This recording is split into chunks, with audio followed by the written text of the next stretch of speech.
Hi, everybody. Hi, Amanda.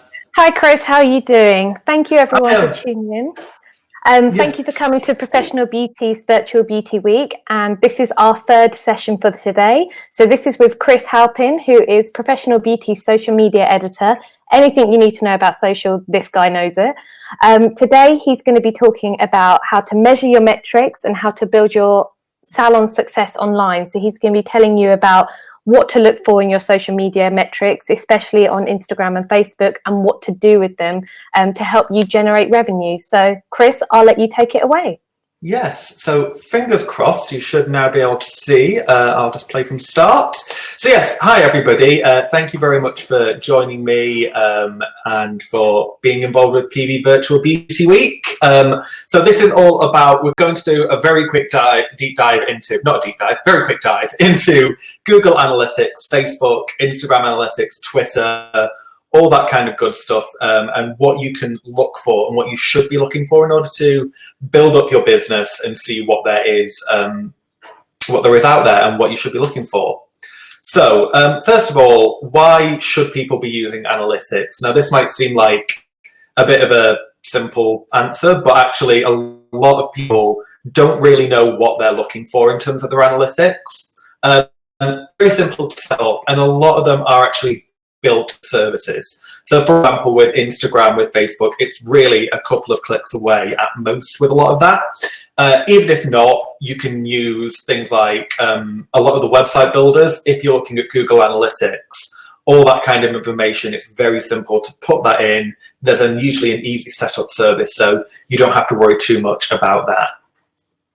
Analytics is mainly, it's such a great opportunity to understand who your clients are and what they're doing online, but also where you're getting them from. A lot of the analytics tools will actually tell you where they've come from originally, and you can sort of use that to tailor whether or not a campaign you're running is doing well, whether you're getting a lot of SEO traffic, for example, or which social media is working best for you.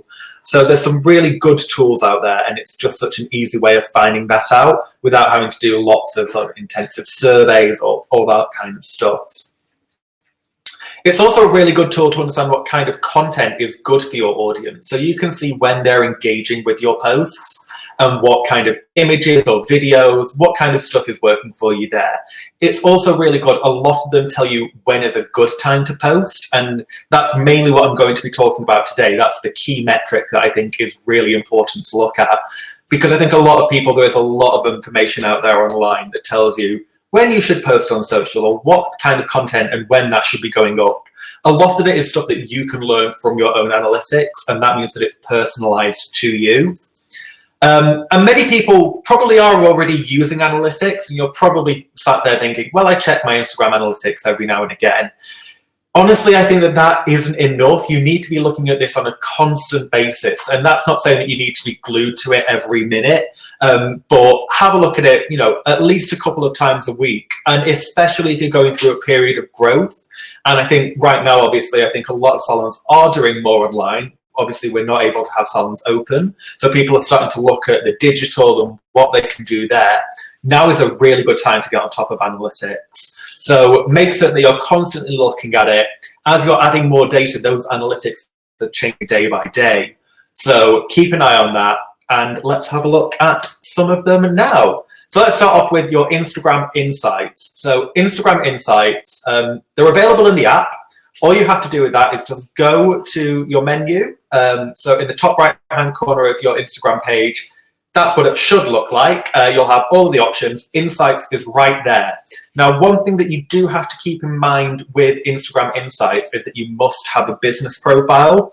That's something that's very simple to do. You just have to go to settings, and then if it's not already a business profile, there will be an option at the bottom, convert to a business profile. So other things that you need to look at, it will tell you information on your reach and impressions for all your posts, your stories, your profile. There's a huge amount of info, but the reason why I've highlighted reach and impressions is I think there's a lot of questions about that, and that people don't really know the ins and outs of what they are. So I thought I would break down a little bit. So reach is the total number of unique people who have seen your content. Impressions is the number of times your content was seen or displayed in someone's feed. So for example, let's say person A, whoever person A may be, they can see your content 3 times in their feed. They will only count 1 person reached, but they will also count as 3 impressions. So you'll usually see that your impressions are higher than reach, but if you're looking for the exact number of people that you have hit with any kind of content or that have seen your profile, that's the one that you want to be looking at. And these are available across pretty much all the platforms that we're going to be talking about today. Twitter doesn't really do reach. Twitter seems to rely more on impressions. So that's something to keep an eye out on, but it's still useful. Obviously, with a Twitter feed, there is so much going on that it is probably actually easier to think about it in terms of impressions. But moving back to Instagram, one thing that you should be looking at is the followers tab. So when you go into your insights, you'll have the whole list of options. One of them is your audience. If you scroll to the bottom, you'll find followers. Now this, for example, tells you when your followers are actively engaged with Instagram. So with this profile that I've pulled out, you can see that the main period from about 12 p.m. onwards, that's when you start to really hit that upwards peak. And then it really hits the top at 9 p.m. on a Saturday. So I guess, previously, I imagine there are a lot of people that, I think we might be having an issue. Is my screen not changing? Sorry, if people aren't able to see this, give me 1 second. I've just stopped sharing my screen. Were we having issues with that? Okay, so we are having some issues. Sorry about that. Let me see if I can get that fixed. 1 moment. What I'm going to do is I'm going to just go back into the presentation and exit full screen, hopefully. Okay, so I'm just going to see, are people able to see that now? It's changed now to insights. Okay, sorry about that. So I'll just quickly jump back a little bit because I think some of you weren't able to see that. What we will do, I'll put this presentation up online as well. So if you weren't able to see some of the earlier screens, we'll get that sorted. So sorry, this is just your Instagram insights. This is where you are able to see where your business profile is, how to access it, and that's where the insights tab is. So that's where you need to go to follow through all of what I was just talking about if you weren't able to see it before. So sorry about that. Do apologize. We have had a couple of tech issues. We are working through it though, so that is the main thing. This is the information on reach. So as you can see, as I was saying, 1 reach, 3 impressions, that's where you need to look at for that. And that is the same across, as I said, a lot of the social media platforms. So back to insights. So unfortunately, I can't do my fancy little animations I had shown up here. But we now have, these are your stats on a Saturday. You can then compare it to a different day. So for example, on a Thursday, what you would see is actually that gap between 6 p.m. and 9 p.m. is slightly different. So there's a much closer period where you say, okay, on a Thursday, it might work to post something in between 6 and 9 p.m. I don't need to wait until that very last moment. Whereas on a Saturday, you might want to aim later. It allows you to vary up when you're posting your content. It means that you're not always churning stuff out at the same time every single day. So that's something that you can look at. You can also, this is a breakdown in terms of hours. You can see the days and you can compare it across the whole week. So if you don't have the capacity to post something every single day, you can see which days are best for you. And then you can then click on that and then go back to see what time on that day is best for you. That's something that is really using that data that is right there, available to you straight away. So do make certain that you have a look at that if you're on Instagram. And then also you can see other things. You can have a look at your reach. You can see what stories are performing best. With all of these, what I will say is we are going to be doing more webinars. So whilst this one is a bit more of a general overall look at analytics, hopefully we will be able to bring some more later on, and I will be doing some, or other people, other digital experts. They will be coming in, talking more about the individual platforms so that you can really see the ins and outs of each one. So that is Instagram, just as one thing to focus on. Now, Twitter, I know a lot of people are a bit negative on Twitter, and I think there has been, generally speaking, a lot of negativity around Twitter. You know, it used to be seen as not very useful, but they have been making a lot of changes, and that is something that they're doing on the back end of the Twitter website. They're trying to make it more user-friendly.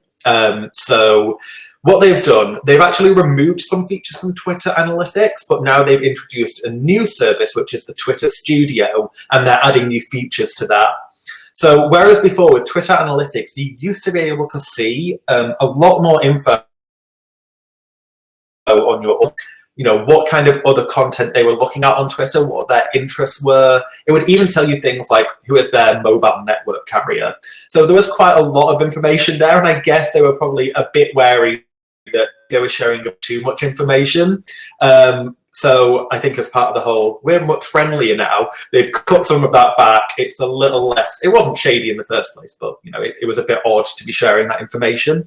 They have split that across 2 different platforms. So these are the 2 links that you need to be looking at if you want to have a look at where you're getting your information on Twitter.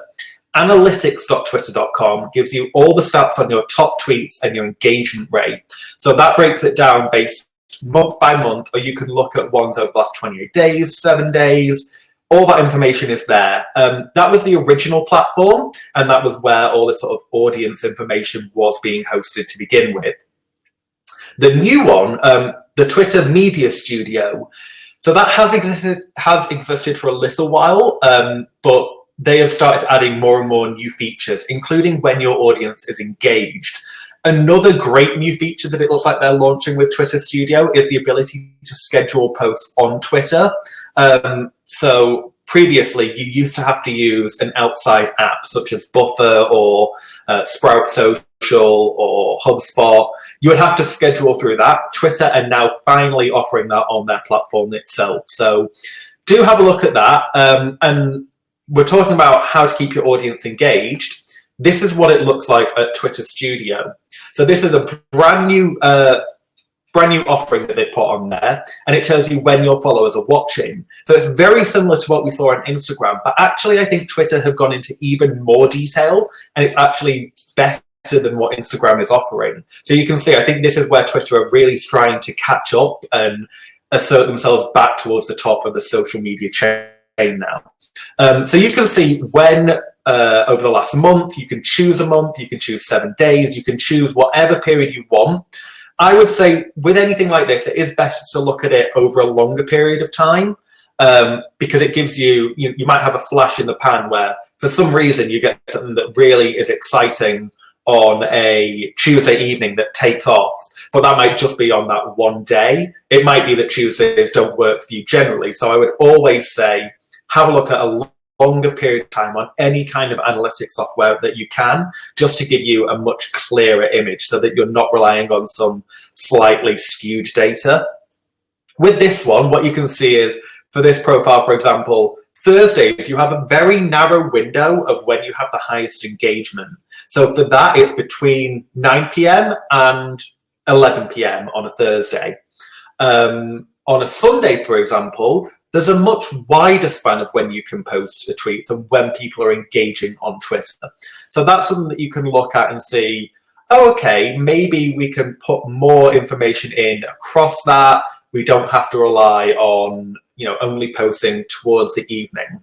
And especially, I think there is a bit of variety that has to be involved in all these things. So don't just think you only can post at these certain times. You are able to, send out a tweet if you want at 12 p.m. on a Thursday. Don't feel tied, especially if you've got something that's breaking or a new launch that you're really excited about. If you want to do an all-day kind of, tweetathon, or you've got an Instagram takeover that you want to do, don't think that you are tied to these numbers. You can experiment and just see what works. But if you're not certain about where to start, these are some of the figures that you can look at that are measurable to your personal platform. And I think there is something really to be said on that. At the top of that page, it does say timing is everything. That I do think is mainly the number one thing to be looking at. you do see a lot of these people online who are offering suggestions about when you should be posting, and they'll give you a very specific time to do that. So it might be post 2:45 p.m. every third Thursday, which doesn't work, because that's just generic. It doesn't relate to what your audience is actually doing. And across analytics, the ability to hone in and personalize what you're offering to your audience is the key thing. Facebook Insights. So moving on to these. Facebook, I would say, offers the most options for analytics and data compared with the other social media platforms, whether it be Twitter, Instagram, Pinterest, any of them.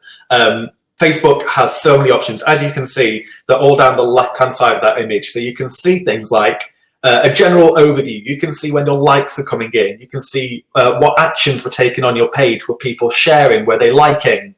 You can have a look at individual posts. It's all there, and you can go through each of these. And what I would say is this is the time more than ever to go through and deep dive on each of one of these. So do have a look at your reach and work out, whether you've been succeeding in the first sort of 2 months of 2020 versus the first 2 months of 2019. See where your growth has been. Are you still performing well? Has it gone down?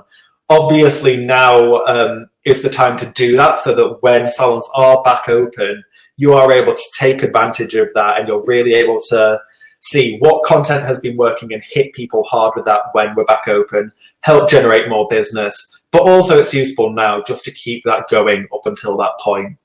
There is something that you should be aware about, though, with Facebook Insights, and it's something that is a little bit confusing, really. So on this post tab, and it's the same across whether you download data or whether you look at the overview, you'll see that, for example, here, it seems to suggest that at 9 p.m. on that little curve there, that there is barely anybody online who are any of the fans of that page are online. Whereas at 3 a.m., there's 32,000 of them. Now, this is a British page, so it isn't something that is that doesn't make sense. But the insights across Facebook are actually shown in the Pacific time zone, which I believe is where Facebook's headquarters is based. So they've made it so that it's convenient for them. Unfortunately for us Brits, it's not particularly convenient for us, or if you're in Europe generally. So just something to watch out for. Make certain that you're aware of that when you're looking at your data. Don't just think that suddenly you've got to be posting at 3 a.m. or doing a live at 3 a.m. in the morning. You probably won't get that much engagement if you do that. And yeah, you can also see information on videos. You can see the watch length. As I said, we will be going, hopefully in a future webinar, into a much deeper dive into all of these. We'll do them individually, so that'll be something really good. If you do have any questions about each of them as well, I will try and answer as many as we can before the end of this one. But if you do have any questions, I am manning our social media usually, so message the PV accounts. If you want more information, you can DM us, inbox us. I should be able to answer them as best as I can until we go live with any future webinars. Moving on to Google Analytics. Now, this is the one that I spend most of my day on, honestly. There is so much information on Google Analytics that you can glean from a website, and it's so useful. What you need for Google Analytics to set it up, it is a bit more complex. Oh, sorry, just to mention Facebook Insights, just to go back 1 second. In order to find that, you just go to your Facebook page, and at the top, there's the bar at the top. You just hit more, and then there's insights in there. Again, if you have any issues finding that, let me know, and I can hopefully show you at a later date. Sorry, just thought I would mention that because I'm sure people will be wondering how to find it. Google Analytics. So it requires a Google account and a website, obviously. There is a little bit of fiddling involved in order to get it set up on the website, so it's not as simple as Facebook and Twitter and Instagram where it's just there. Usually there are, with a lot of the website building options, so I know a lot of people have a Wix or a Squarespace website. With these, generally speaking, from what I found, I can't say it's for each and every single one of them, but the ones I have used, there will be an option where you can just select and put a tracking code in. So it's very simple. They'll usually talk you through step by step, or if you just Google sort of your website builder and Google Analytics setup, it will usually come up there. If you're not able to do that, if you've got your own website, you've built it from scratch, or you've got a web developer, Google Analytics does give you some pretty easy instructions. All it is, it's just a bit of tracking code that you put in the header of your website. So that information is there, and then it just runs in the background. So nobody, if you've set up for GDPR and you've got cookies enabled and people accept that cookie, that's it. That's all it needs to do. It doesn't pop up and tell them, we're watching you on Google Analytics. It's all there, and it just immediately unlocks all the data that you need about a person. So it will tell you how they came onto your website. It will give you stats about what pages have people visited. You can see flows that go through and tell you they started on the home page, they went to this next page, that's when they dropped off. You can check your bounce rate. You can check all that information, and you can do it in real time. That's the beauty of Google Analytics. Whereas with things like Twitter Studio or Facebook, that generally tends to be a bit of a delay to get that. If you post something on your website and you've got a new offer that you've put on your website and you've linked to it through your social media and you've put maybe a Google advert out, you can go onto Google Analytics and you can see real time whether or not that is working for you and where that traffic is coming. And obviously you can look back in the past. So if you've had it running for 3 years on your website, for example, you can compare what you've done over the last 365 days to the 365 before that. It's completely up to you how you want to use it. But there's so much information there. And then what I thought I would show, the one that is the one that I use the most. Oh, I think I may have frozen. Sorry, there we go. Back to, this is where your audience is. So these are the traffic sources that come through to Google Analytics, and this is what you need to be looking at to see what is working and what isn't. So for this website, organic search is the number one. Organic search is your SEO. So that means that you've set your website up correctly to be hitting the Google search, to be hitting Bing, to be hitting any other web browsers that I can't think of any other names at the moment. But obviously Google is the main one. Organic search, what it used to do was that it would tell you exactly what keywords people were typing in. A while back, Google changed that. It just kind of tells you what platform they came from now. I am aware, unfortunately, because we weren't able to make it full screen, that the size of these might not be that big. But like I said, again, we will try and get this out on some kind of platform so that you can read. Or if you want the slides, please do DM us or message us, and we'll get that sent over to you. So that's organic search. Email, that means that you're doing an email campaign. People are clicking through to your website to see how they're, what links they're going to, what landing pages. Social, pretty obvious social media. You can see which one is working best through that. Referral. Now, this one is a bit of a tricky one. Referral means that if your link is put on another person's website, so if you are, let's say I was hosting a website and I told somebody, go to Spotify, listen to this album. If Spotify had analytics set up on their website, they would see that was referred by my website. Similarly, you can see, if you've got a really good article that lots of other beauty salons have shared, you'll be able to see which one is giving you the most traffic. And I think referral traffic is something people don't look at enough. One thing about that is that you can really start to foster relationships with other websites through that. So you can say, you've shared that. Would you be interested in going and looking at this other piece of content? Would you share my other piece of content? Keep on talking to these people, reach out to them. It can be quite mutually beneficial if you do that. Direct traffic, that's number 5. That is where people have directly typed in your link. So usually that will be through to your homepage. They'll just type in, for example, for professional beauty, they would just do professionalbeauty.co.uk, and that would turn into a direct link. If it was Forest's website, they would type in Forest. If it was Salon Services, Elemis, the list goes on. Other traffic is a bit of a tricky one. Other traffic tends to be something that Google can't classify. It doesn't seem to understand where it came from.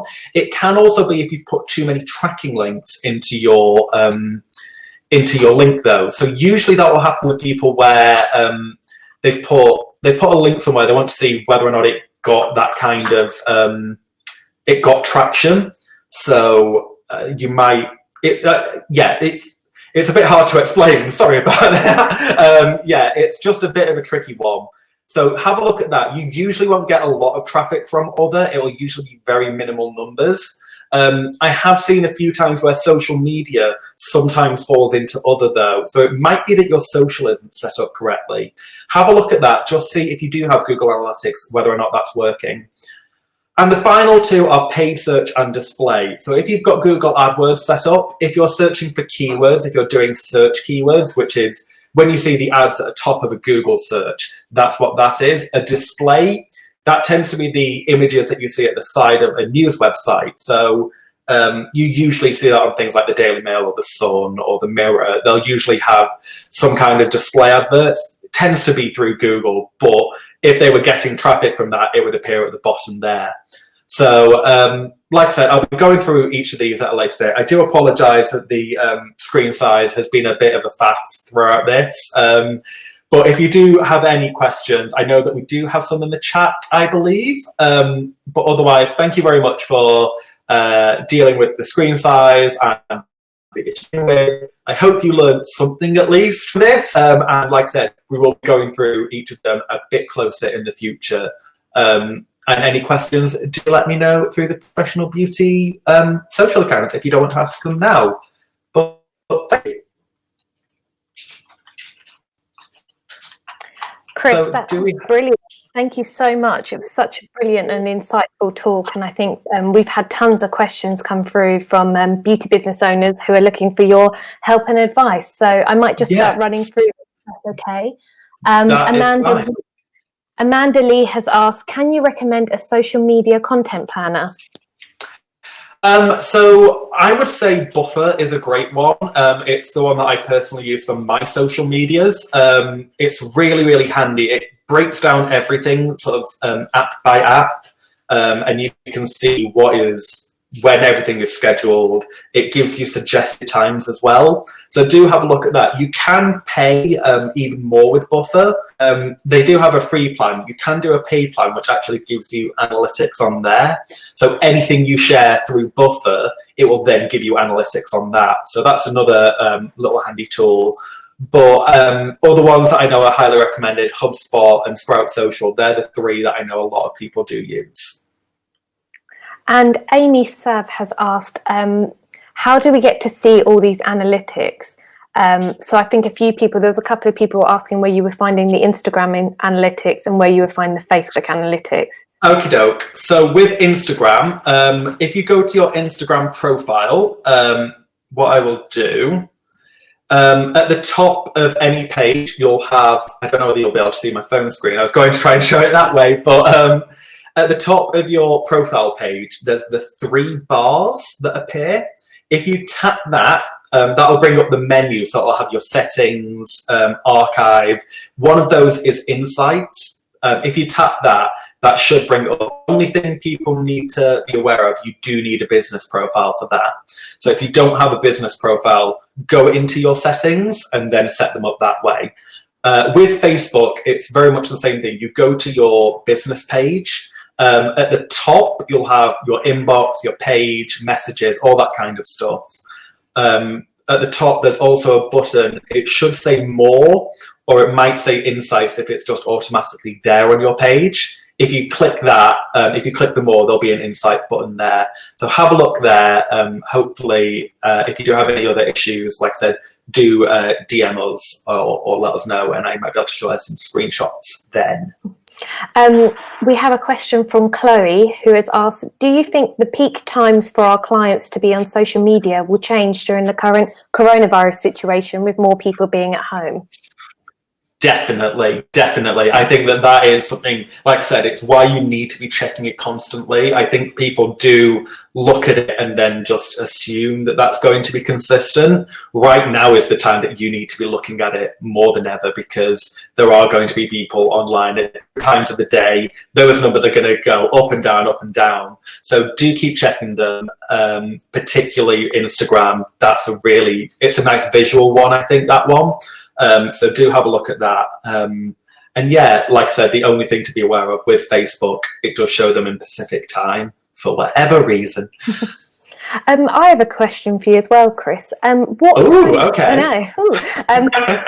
What type of content do you think would work for beauty businesses to post at the moment to boost engagement? Like, should they be using the tools like the polls and stuff? Yeah, definitely. So particularly with Instagram, anything that you can do that's interactive, especially if you're doing them in your stories, that's really good because it automatically gets that engagement. It sees that people are using them. So it will start recommending your story higher up the order. It's all playing the algorithms. I know a lot of people have been doing video. I mean, we're doing our virtual week. I know a lot of people are doing live video. It's the one thing that I always say, if you've been to any of my talks at a PB show before, just bite the bullet and do some video. It's honestly a lot more enjoyable than some people think. I think a lot of people get nervous with it. But give it a go because it is the one that you get the most engagement with. And just play around. I think right now you can be a bit funny. You can have a little bit of humor in there because I think that's what people want. And I think it's really important to just try something new. And give it a go because there's, like we said, a lot of people now are going to be at home, so they're going to be on social a lot more. I know I have been, so. We have a question from a viewer called Anastasia Jolly, and she said that she's opening a new wellness and beauty day spa in September, but she's asking what's the best way to get people interacting and getting in front of clients at the moment, given the current situation. Yeah, so obviously you won't probably be able to show off. If you've got images or like a concept art of your salon, show off some of that, off the spa, show some of that. Anything visual right now, I think, is really good. So trying to share what you can, people for their, opinion on things. You can do polls where you say, what kind of color concepts would you like? Anything like that. Because again, people will start sharing it. If you can do offers, encouraging people to book in advance for when the spa is open, that's something that will be really good. And get people to share. The share button on Facebook is such a great tool because it just exponentially increases the reach of any post. So more people are going to be seeing it. So have a look at things like that. And again, video. That's all I can really say. If you are confident, comfortable in doing video, want to give it a go, do try that. And we have a question from Samantha Owen Kendall. She's asked about what type of posts will notify clients that they've posted. So what will do like a notification to tell people that that salon has posted something? Okay, so there is a bit of there is something going on with Facebook at the moment where it does, give. I've been seeing at least that I'm getting notifications from pages. It's ones where they're engaging with you already. So you need to be looking at things and ways that you can get them to engage to begin with, and they'll become. You might have seen a lot of pages that have top fans. I think it's these kind of people where Facebook is reaching out and saying, hey, did you know that they've posted something? The other thing that you can do, if you are doing videos, if you're putting them on YouTube, make certain that you're telling people to hit this notification bell. It's the big one that everybody, if you watch any YouTube video, the YouTuber these days are telling you, make certain you subscribe, make sure certain you hit the notification bell. That's the one. Twitter as well. You need the engagement because a lot of people are stuck on the top tweets timeline where it's recommending popular tweets since they last logged in first. So you need to be kind of building up a good kind of engagement to begin with so that you'll appear there more regularly. And Isabella Miala has asked a question. She said, I work in a hotel spa. do you think we should keep posting stuff? I mean, like treatment pictures, having stories and all this, or do you think we should wait until we reopen the hotel? So if you've got a good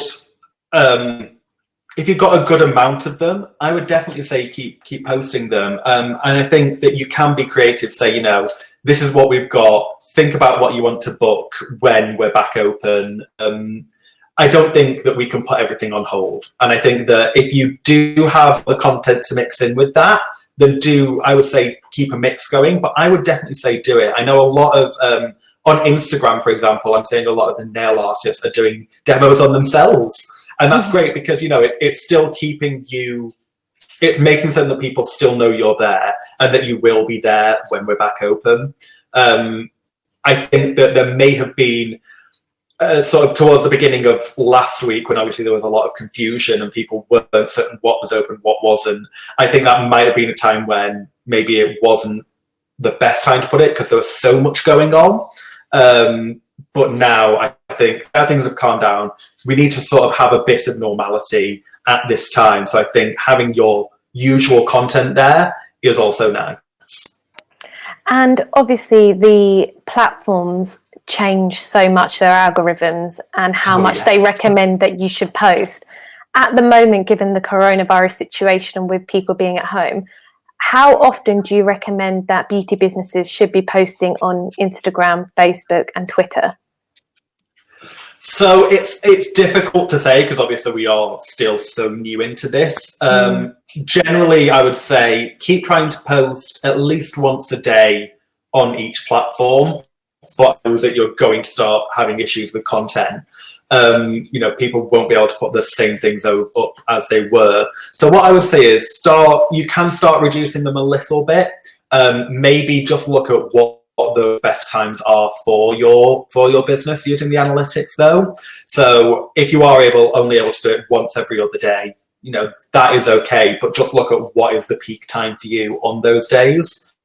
Otherwise, if you are able to post more and you've got a lot of things that you can do in your home or wherever you are, you're based, then, keep putting it out there. Don't overload your social media. Never do that. Always try and keep it's a maximum of 2 Instagram posts a day, we say. And usually it's about 1 or 2 on Facebook. Twitter, you can kind of be a bit more radical with. You can post a lot more on that. But just make certain you're not spamming it. But yeah, I would say if you are able to keep on posting as you were, keep doing the same numbers. There might be some more data, in a couple of weeks or in a month's time, that has a bit more info about what has been working and what has changed to this space as well. Brenda Kingswood would love to know, what do you think about paying to boost posts? Okay, so it does work if you do it correctly. And that is the simple fact. The Facebook algorithm, for example, these days it's about 1% of the people that follow you actually see your post. And there are ways you can boost that naturally. So you can encourage people to share, or you can do video. That tends to get you a little bit more, but we're talking really small numbers these days. If you are going to boost a post, just be aware that it's not going to work every single time, and that there might be times where it doesn't, and that does put people off. And I understand there is a financial outlay, and I know a lot of people are concerned about finances at a time like this. Just think about what you're doing and think about what audience you're targeting. You can tell it. If you're on Facebook, you can be very specific about who it targets and what it reaches. So I would always make certain that if you don't want to just hit everybody, choose people that like your page already, and you already know that they know what your business is. You're just helping people that want to see your post to see it. Start with smaller budgets. Don't go all in with £100 on one post because it might not necessarily work. But yeah, I would say keep trying, but just be very specific about what you're doing. I think there may be an article that I wrote on the PB website about Facebook. So I definitely have one in one of my social surgery columns. So if you have back issues, it will be there. It is available on Issue. Yeah, a bit of self-promo. Yeah, we'll dig that out and we'll put that online for you guys to have a look. And Chris, one last question from Heather is she would love to know how to get local followers for her profile and how can she turn them into clients at the moment? Okay, so one thing that I think a lot of people don't pay attention to is the local groups options that are on Facebook. So obviously with Facebook, you can see sort of like your marketplace, but have a look at other, groups that are around that or pages, and maybe don't spam. Obviously, a lot of these things will be like, don't post about business, but you can sort of mention that you have a business link to your page, maybe. Play around and see what you can do, but have a look, do some research about what people are talking on in that area. If people are asking, go on Google. Another great tool, actually, and it's one that I don't see a lot of people talk about, is Reddit. So a lot of local places in the UK have local subreddits, they're called. Sorry, Chris, we just lost your signal a bit there. Chris, sorry, your signal's just gone a little bit. You couldn't just repeat that last bit about the place that you said is another good place to look? Yeah, can you hear me now? Yeah, can hear you now. A little bit blurry, but can hear you. Okay, so Reddit is another one. So that is, it's an online sort of like newsletter board, I guess you would call it. And there are lots of local groups that you can join, pages. It's not one that I would immediately recommend. I would definitely say look at your Facebook first. If you are struggling for ideas, have a look on there. You can post on there. In terms of clients, when we're back open, think about what offers you can do. Encourage people to buy gift cards, show off what kind of treatments and what kind of great service you want. I think the main thing is personality. So show off what your personality is, because people who don't know who you are will definitely want to have that kind of idea about, this is how I'm going in, this is how I'm going to see when I go in there. So it kind of puts them at ease. It encourages people to try something new because they feel a bit more safe, I guess, when you know somebody's personality beforehand. Chris, that was absolutely brilliant. That's all we have time for on the question front. But if you do have any more questions for Chris, please do contact us via one of our social media channels and we will make sure to come back to you. But otherwise, thank you so much for your time, Chris. I know everyone's really enjoyed it and we've all learned a lot. I always learn something new from when you do your talks. So thank you so much, and hopefully we'll see you on here again soon. Yes, thank you, everybody. Bye. See you later. Bye. Bye.